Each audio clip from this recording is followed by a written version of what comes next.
আমি স্বীকার করি। তাহলে অ্যানাউন্স কি করেছে বাজেটে? আরে উনি তো পরিষদের মধ্যে উত্তর দিলেন, দুবার বললেন তো। আরে পরিষদীয় মন্ত্রীর কাছে বলিনি, আপনার কাছে উনি উত্তর দেওয়ার সময় দেবেন।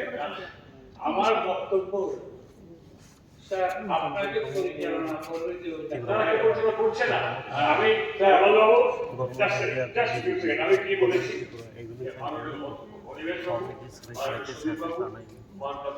এখন আমি আপনি শিখবেন, আমার কিছু আসলে ব্যাপারে বলেছি। এবং আমি আপনি সুদীপ বাবু রতন বাবু যখন বিরোধী দল নেতা ছিল, আমরা এখানে একসঙ্গে ছিলাম। সুতরাং আপনি তার থেকে শিখবেন, এটা শিখছি না আরো আপনি শিখতে হবে না, আপনি পিছিয়ে বসে আমি আপনাকে ওই দিন সাপ্লিমেন্টারি উপর কাট মোশনের কোনো কথা, তাইলে রতন বাবু যখন বলছে কোনো কথাই তো হয়নি, আমাদের উপরে বলা হয়েছে তো। হ্যাঁ তাইলে আপনি কি করে বলছেন সাপ্লিমেন্টারি কেউ কাট মোশন দেয়? কোনো কথাই তো হয়নি। হ্যাঁ দেয়নি তো কেউ। আর আপনি চাইলেন তো, আর এটা জবাব দিতে আছে কি কাম? হ্যাঁ তো আরে পার্লামেন্টের কথা বলছেন, আপনাকে তো সাসপেন্ড করতে হবে। তুই হোয়াট ইউ মিন বাই তুই? আচ্ছা ঠিক আছে বলবো।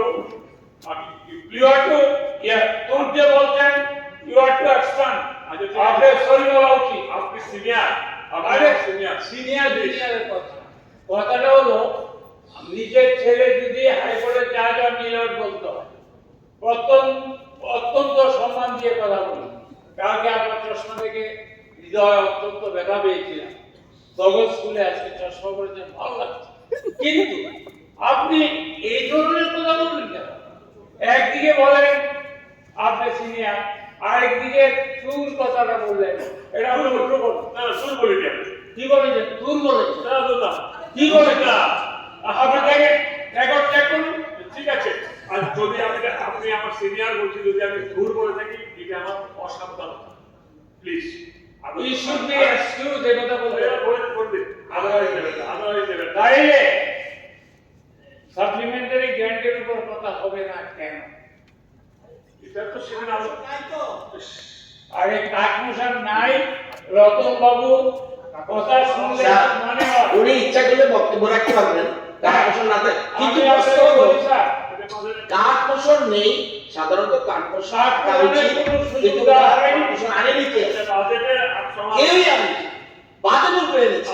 আমার কাছে কপি হয়েছে, বাজেটের উপরে অনেক এসেছে, করতে পারেনি অন্য সময় আছে। আসলে এই যে মেসেজ একটা নতুন এসেছে, মেসেজের পরে তো শ্রদ্ধার সঙ্গে আসলে বলছি, আপনাকে পরম শ্রদ্ধার সহিত বলছি, এক কথা মনে রাখবেন। আপনি আমাকে স্নেহের সঙ্গে আমি স্নেহের সঙ্গে বলবেন না, শ্রদ্ধার সঙ্গে। আপনি সেই গোলগুলো এখনো করেননি, যে যারা লঙ্কা সে রাখো, এটা করেননি। তবে একই কথা বলতে চাই, পরম রেসপেক্ট দিয়ে বলছি আপনাকে। আমি রতনবাবু বারবার হচ্ছে বাধা দেওয়ার চেষ্টা করছি। আমার রতনবাবুর কথা আমি আপনার একটা কবিতা বলতে হয়, হে মহারাজ সাধু বলে আমি চলব। আপনি বলেছেন এখান থেকে রতনবাবু তখন খেয়েছে। রতনবাবু কথাবার্তা ভালো বলতে চান, ভালো সব কিন্তু আপনিও ভালো, কিন্তু আপনারা এক হয়ে এই যে দেখেন রাম লালার প্রাণ প্রতিষ্ঠা হয়েছে, আমরা পক্ষে বলবো না যেটি করবো, আপনি কি করে জানেন? আপনি বলে দিলেন সর্বসম্মতি। এটা স্যার হিটলারকে খাইয়ে জানে আছে। তবে সাপ্লিমেন্টারি গ্র্যান্ট আমরা আমাদের বক্তব্য আছে, এরকম আমাদের বক্তব্য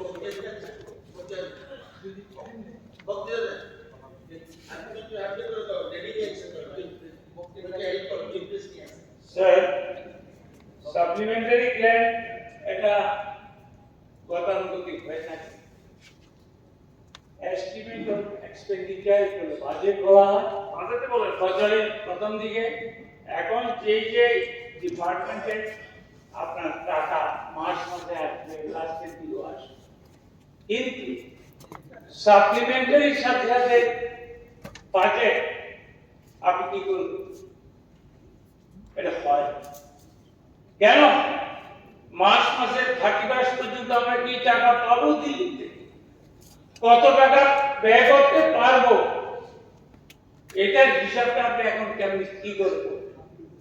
হাউ সাপ্লিমেন্টারি গ্র্যান্ট মিনস আমার অতিরিক্ত টাকা হয়েছে, আমাকে অতিরিক্ত পান দিতে হবে, আমার টাকা ব্যয় হয়নি, এক্সেস হয়েছে। তাইলে 31 মার্চ তো আসতে হবে, আজকে মাত্র 4 তারিখ না 4 তারিখ, আজকে 4 তারিখ মার্চ, মাস 31, আরো 27 দিন আছে। 27 দিনের মধ্যে এটা আপনিও ছিলেন দীর্ঘদিন, আমরা এটা এই মাসে থার্ড কোয়ার্টারে বা সেকেন্ড কোয়ার্টারে, থার্ড কোয়ার্টার বা ফোর্থ কোয়ার্টার, এবার তাড়াহুড়া করছেন, কোনো আপত্তি নেই। আপনি দিন কেটে দিয়েছেন, 3 দিন করেছেন, কোনো আপত্তি নেই, আপনি সবই করতে পারেন, because it is this house is prerogative to you. এখানে according to rules of the business আপনি head of the department, কিন্তু এই যে টাকাগুলি চাইছে, আমরা চাইলেও পাস হবে, না চাইলেও পাস হবে, হোক ডেভেলপমেন্ট হোক, আমরা চাই, আমরা বিরোধিতা করছি, তবে মিস অ্যাপ্রোপ্রিয়েশন অফ ফান্ড হয় কিনা সেটা কিন্তু তাকাতে হবে। সেজন্যই পার্টনারশিপ ব্যবস্থা থাকা উচিত। মাননীয় লিডার অফ দ্য হাউস আমাকে রেলওয়ে সাহেব বলেছে, গুড ম্যান, আমি দীর্ঘদিন চিনি, 50 ইয়ার্স, যেগুলো হয়তো বর্তমানে বাটারিং করে, অনেকে একটু আমাকে শেখাতে চেনাতে হবে। I know it from his college life or school life, long time আমরা আগরতলা থাকি। তবে স্যার সাপ্লিমেন্টারি গ্র্যান্ট, এই যে আমাদের, আমি কিন্তু কালকে পরশুদিন ধরিনি, আমাদের প্রণোদিত হবে, উনি ওই উনি যেটা করছিলেন, এই সার্কুলার, এই অনিয়মিত চাকরিদের চাকরি যা হবে না কেন সব দিচ্ছে, আমি উঠিনি কেন? কারণ আপনাকে বলা আছে গোপাল রায় বেশি কথা বলতে দেবেন না, আমি জানি। I got also man here, আমাদের তো একসঙ্গে কাজ করেছি, আপনিও করেছেন। উনি যে বলেছেন যে অনিয়মিত কর্মচারীদের নিয়মিত করা যাবে না, বামফ্রন্ট এই করেছে, ঠিক আছে করেছে, যেই তো ওরা এখন বিরোধী দল, আপনারা এসছেন, কিন্তু এই কথাগুলি, এই সার্কুলারগুলি 2018 সালে আপনাদের জানা ছিল না? যদি জানা না থাকে ব্যর্থতা, আর যদি জানা থাকে তাহলে মিশন ডকুমেন্টে আপনারা অনিয়মিত প্রায় 40,000 লোকের পেটে লাথি মেরে আপনারা শাসন করছেন। তাইলে কেন, তাইলে মিশন ডকুমেন্টে কেন আপনারা প্রবেশ করেছিলেন, প্রতিজ্ঞা করেছিলেন অনিয়মিতদের আমরা রেগুলার করব? এখানে আমাদের সংবিধান বিশেষজ্ঞ রতনবাবু আছেন, আমাদের সঙ্গে ছিলেন। আমি একটু বলি যে ওই দিন আমি বলিনি, কারণ প্রণজিৎ বাবুকে আমি ব্যক্তিগতভাবে স্নেহ করি, ওনার দাদার সঙ্গে আমরা রাজনীতি করি। বক্তব্য আপনারা জেনে থাকলে প্রচুর অন্যায় করেছেন, ওনাদের থেকেও বেশি, আর না জেনে থাকলে আপনাদের ব্যর্থতা। আপনারা বলেছেন অনিয়মিতদের আমরা এই দেওয়া, আর এই সাপ্লিমেন্টারি গ্র্যান্টে আমি বলবো এখানে শুধু খরচ করবে, কর্মচারী সম্বন্ধে কিছু কথা নেই। বারবার বলেন 7th পে কমিশন দিয়ে দিচ্ছে, অনলি ফিটমেন্ট ফ্যাক্টর, এখানে বামফ্রন্ট দিয়েছিল 2.25%, আপনারা দিয়েছেন 0.32, এখন বলেছেন 7th pay commission. 7th pay commission Mahabharat থেকে অনেক বড়, সবাই করেছে কিনা আমি জানি না, মাননীয় অধ্যক্ষ মহোদয় আপনি তো অভিজ্ঞ, কোনো পোস্টে পারমানেন্ট না। আপনি আছেন, আপনাকে পরম চেয়ারকে শ্রদ্ধা দিয়ে বলছি, অবজ্ঞা করবেন না। আপনি চিফ মিনিস্টারকে জিজ্ঞেস করেছেন যে আমার কথা কি শুনতে পেরেছে, আমরা কারা, আমরা কান বন্ধ হয়ে যায় না। আপনি মুখ্যমন্ত্রী মহোদয় জিজ্ঞেস না না, আপনি বলছেন, অনেকে বলছেন গরু গাড়ির মতন চালা, এই ট্রেনের মতন চালাচ্ছে। আপনি no no no no, the gravity, chastity and decorum of this house should be maintained. You are also one of the members. আমরা বলছি, তাইলে আমি কেন সাপ্লিমেন্টারি গ্র্যান্টেড বলতে চাইব যে কেন প্রায় 40,000 অনিয়মিত চাকরি যারা আছে তাদেরকে কেন রেগুলার করার প্রস্তাব এখানে নেই। আমি বলবো বেকারদের জন্য কোনো কথা নাই, কেন আমি বলবো কর্মচারীদের 26% দিয়ে ব্যাপারে কোনো কথা নাই।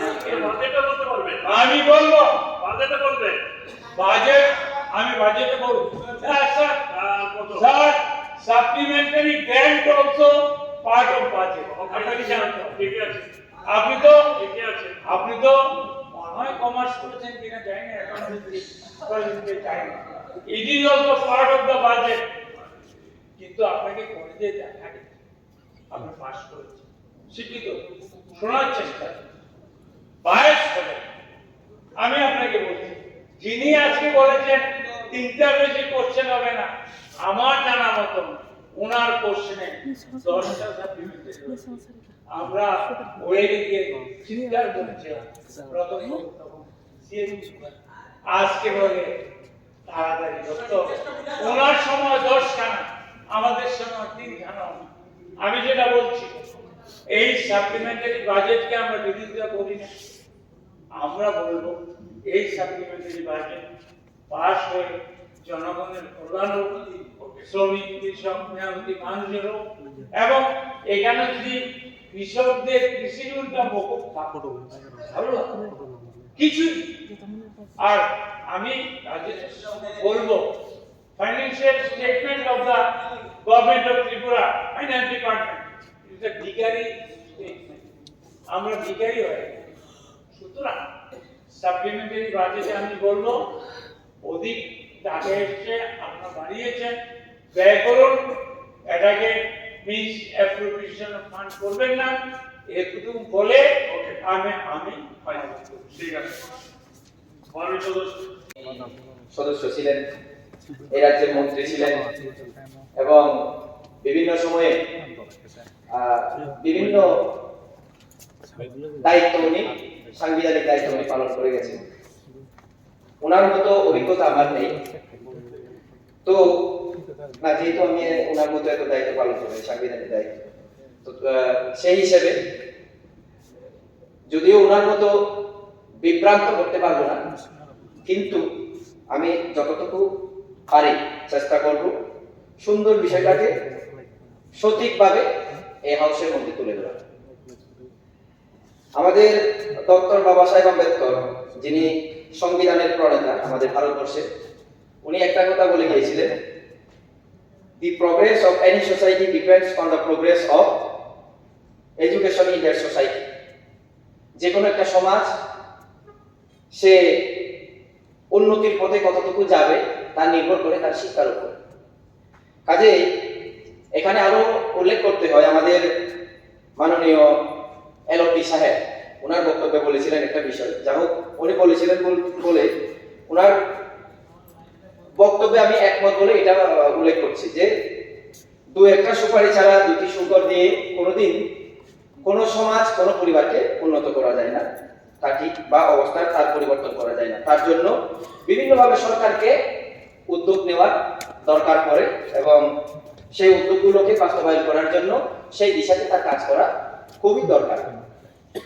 এই বিষয়টাকে আমি জানি না আমাদের বিরোধী দল নেতা কিভাবে এই বাজেটকে মূল্যায়ন করেছেন, কিন্তু আমি যা দেখলাম আমাদের জনজাতি কল্যাণ দপ্তরের তরফ থেকে এই যে শিক্ষার ব্যাপারে আমাদের বাবা সাহেব আম্বেদকর জি সংবিধান প্রণেতা, উনি যে বিষয়টি আমাদের সমাজের জন্য একটা মেসেজ দিয়ে গেছেন, সেই মেসেজের অনুযায়ী যদি আমি বলতে চাই, জনজাতি মানুষের কল্যাণের জন্য 2018-19 থেকে 2023-24 পর্যন্ত 29শে ফেব্রুয়ারি 2024 পর্যন্ত গৃহীত প্রধান উদ্যোগগুলি একটা একটা করে ওনারা এই দপ্তরের তরফ থেকে আমাদের সম্মুখে রাখবার চেষ্টা করেছেন, যেখানে বোর্ডিং হাউস স্টাইপেন্ড এবং মেট্রিক এবং প্রি মেট্রিক পোস্ট মেট্রিক বিভিন্ন যে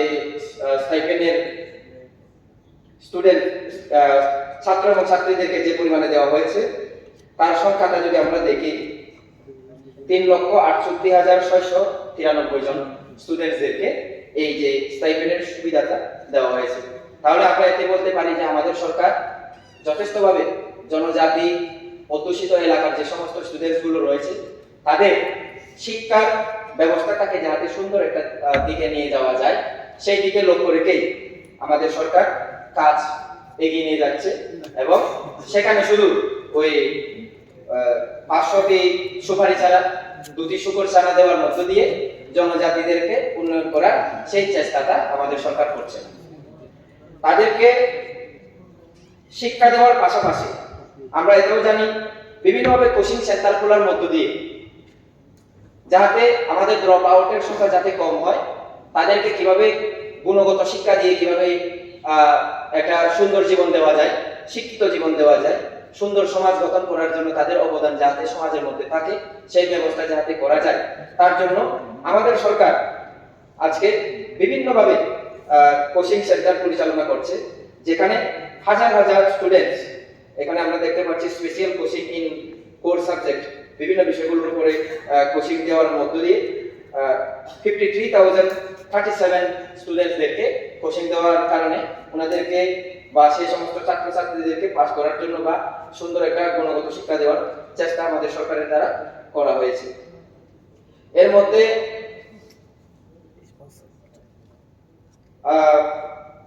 সরকারি হোস্টেল নির্মাণ, মহিলা কলেজে আমাদের আগরতলা স্থিত মহিলা কলেজ, ওমেন্স কলেজ যেটা, আম্বেদকর কলেজ, ফতিকরায়, গন্ধাসরা সরকারি কলেজে ডিগ্রি কলেজের জন্য 3টি হোস্টেল নির্মাণ। এই হোস্টেলগুলিতে কারা থাকবে? জনজাতি, যারা একদম পাহাড়ের ভিতরের বা বর্ডার সাইডের যারা স্টুডেন্টস, যারা গরিব, যাদের আগরতলায় এসে মা বাবার পয়সা নিয়ে পড়াশোনা করার ক্ষমতাটা নেই বা সৌভাগ্য হয় না, সেই ধরনের স্টুডেন্টসরা সেই সমস্ত হোস্টেলগুলিতে থাকবে। বা আগরতলাতে যে হোস্টেলটা হবে, এখানে মহিলা কলেজেও যারা আগরতলা আসতে চায় কিন্তু ভাড়া বাড়িতে থেকে পড়াশোনা করার সেই রকমের আর্থিক তার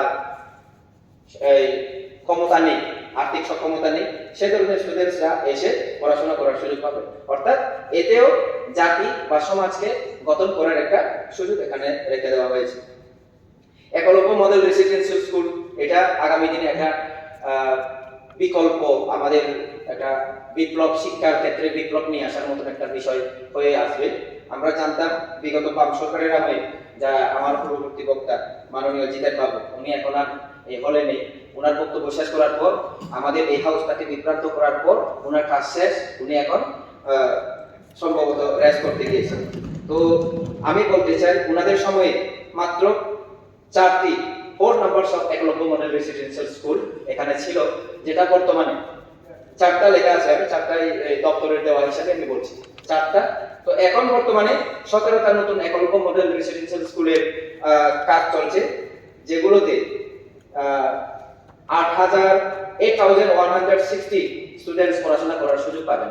তাহলে এই 8,160 স্টুডেন্টস যখন হায়ার এডুকেশনে গিয়ে নিজেকে প্রতিষ্ঠিত করবে, বিভিন্ন ডাক্তার, ইঞ্জিনিয়ার হবে বা বিভিন্ন টেকনিক্যাল কোর্সগুলোতে গিয়ে নিজেদেরকে প্রতিষ্ঠিত করবে, এতে কি জাতির উন্নতি হবে না? এটা তাহলে এই বাজেটের, এই যে বললেন একটা শব্দ প্রয়োগ করেছিলেন উনি, কি শব্দ? বাজেট নাকি ব্যর্থতার দলিল। এখানে এই যে বিষয়গুলো রেখে দেওয়া হয়েছে, বন্ধন বিকাশ কেন্দ্র স্থাপন, যার মাধ্যমে বিভিন্ন বাগান করার জন্য আমাদের জনজাতি কল্যাণ দপ্তরের তরফ থেকে আর্থিক সহায়তা দেওয়ার একটা এখানে প্রস্তাব এখানে রাখা হয়েছে। তাহলে এখানে ব্যর্থতার ফল? আমি জিজ্ঞেস করতে চাই মাননীয় সিনিয়র নেতৃত্ব, বিভ্রান্তকারীর নেতা মাননীয় জিতেন চৌধুরী মহোদয়কে। সেই সাথে আমাদের এখানে যে সমস্ত হোস্টেলগুলো রয়েছে সেগুলোকে মডার্নাইজ করার একটা ব্যবস্থা আছে। এখানে লিস্ট দেওয়া আছে, আমি ডিটেলসে যাব না কারণ সময়ের ব্যাপার আছে। রাবার মিশনে আমাদের বিষয় উল্লেখ করেছিলেন যে আমরা সেকেন্ড পজিশনে আমরা রাবার উৎপাদনের ক্ষেত্রে দেশের মধ্যে। তো এখানে রাবার মিশনকে আরো যাতে আমাদের কৃষকরা সুন্দরভাবে রাবার চাষ করার সুযোগ পায়, আর্থিক সহায়তা দেওয়ার জন্য মিনি স্মোক হাউস স্থাপন করা, লার্জ স্কেল স্মোক হাউস স্থাপন করা, যার সংখ্যা হচ্ছে লার্জ স্কেলের স্মোক হাউস 50টি, মিনি স্মোক হাউস 25টি, এভাবে স্থাপন করার একটা প্রবলেম হয়েছে। তাহলে কিভাবে উনি বলতে পারেন এই বাজেট ব্যর্থতার বাজেট? অর্থাৎ বিভ্রান্ত করার জন্য উনি একদম ষড়যন্ত্রমূলক মন মানসিকতা নিয়ে এই ধরনের বক্তব্যগুলো আমাদের সকলের সামনে, রাজ্যবাসীর সামনে উপস্থাপন করে দিয়েছেন এবং এই করার পর আবার রেস্ট করার জন্য ভিতরে চলে গিয়েছেন। শোনার কোনো ইচ্ছা উনার নেই। এখানে আমরা আরেকটা বিষয় উল্লেখ করতে পারি, পিএম জনমন।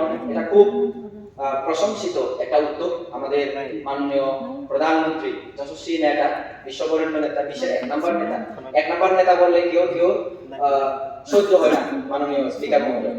তো যাদের সহ্য হয় না, আমি ওনাদের উদ্দেশ্য করেই বলছি যে পিএম জনমনের মাধ্যমে যারা রিয়াং সমাজের মানুষ বা ভারতবর্ষের আদিবাসী জনগোষ্ঠীর মানুষ, ওনারা 24,000 কোটি টাকার বিনিময়ে বিভিন্ন সুযোগ সুবিধা পাবেন।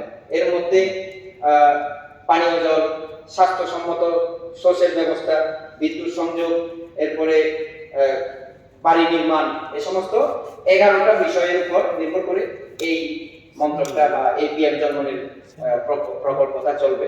যেখানে আমরা যদি প্রধানমন্ত্রী আবাস যোজনার ঘর পাই, আমরা কত পাই? 1,30,000 টাকা, মানে অন্যান্য। কিন্তু রিয়াং সমাজের যারা এই ত্রিপুরা রাজ্যের মধ্যে, ওনারা পাবেন প্রায় 2.5 লক্ষ টাকা একটা ঘরের জন্য।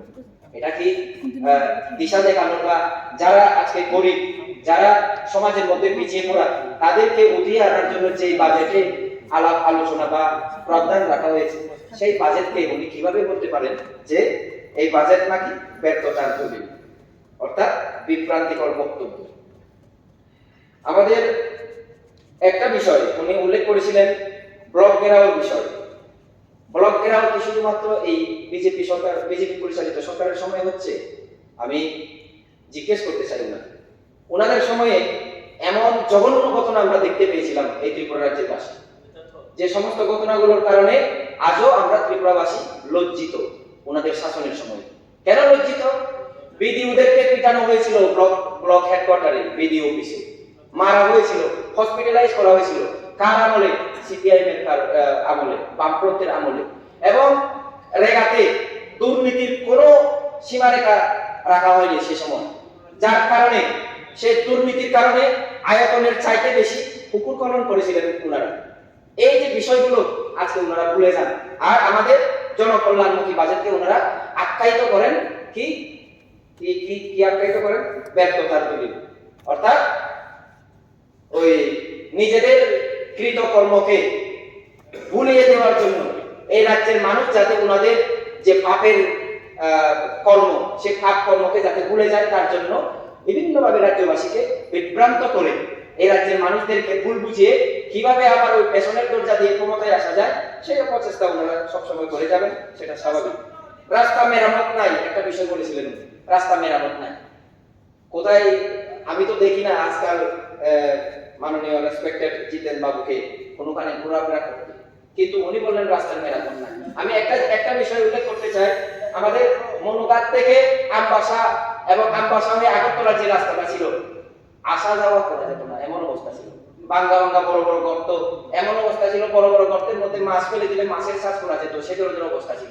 কিন্তু বর্তমানে গিয়ে দেখুন না, ধর্মনগর থেকে আগরতলা পুরো রাস্তাটা ভ্রমণ করে দেখুন, গিয়ে দেখুন কি অবস্থা।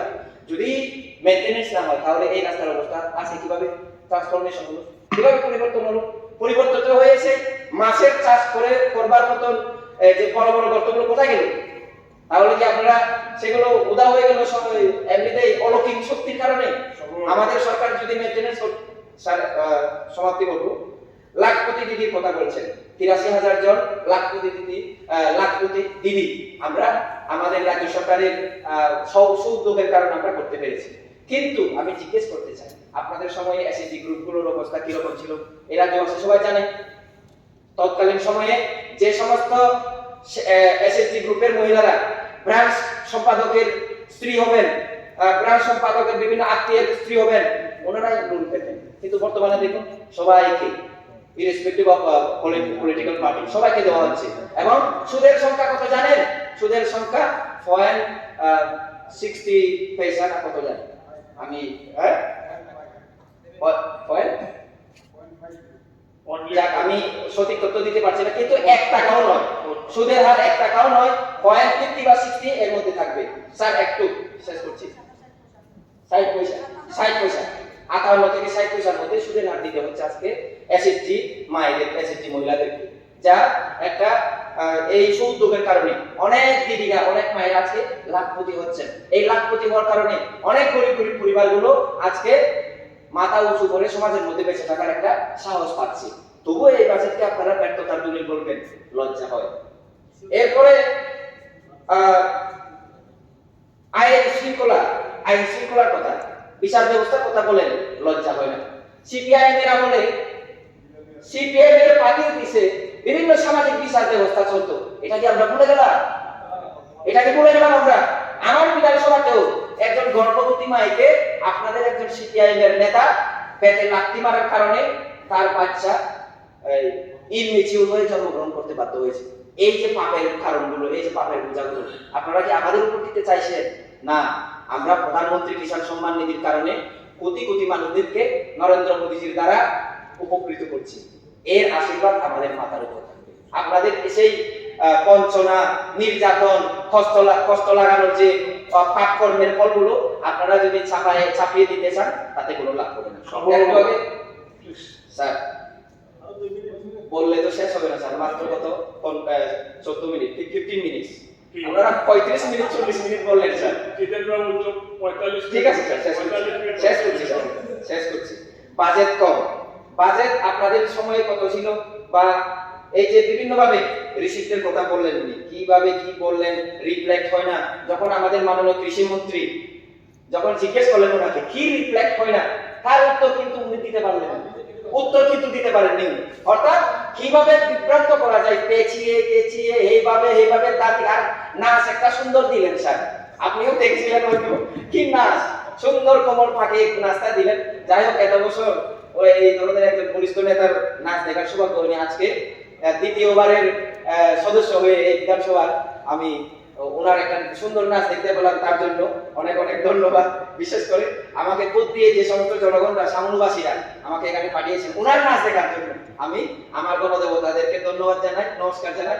আপনাকেও ধন্যবাদ। আমাদের মুখ্যমন্ত্রী মহোদয়, আমাদের অর্থমন্ত্রী মহোদয়ের দ্বারা যে বাজেট, আমি উভয়কে, আমাদের মুখ্যমন্ত্রী মহোদয় এবং আমাদের অর্থমন্ত্রীকে মহোদয়কে এই বাজেট, জনকল্যাণমুখী বাজেট দেওয়ার জন্য ওনাদেরকে আমি সমর্থন করি, ধন্যবাদ জানাই এবং অনুরোধ করব সবাইকে সাপোর্ট করার জন্য, ধন্যবাদ জানানোর জন্য। Thank you. মাননীয় সদস্য শ্রী পাঠানলাল জমাতিয়া মহোদয়।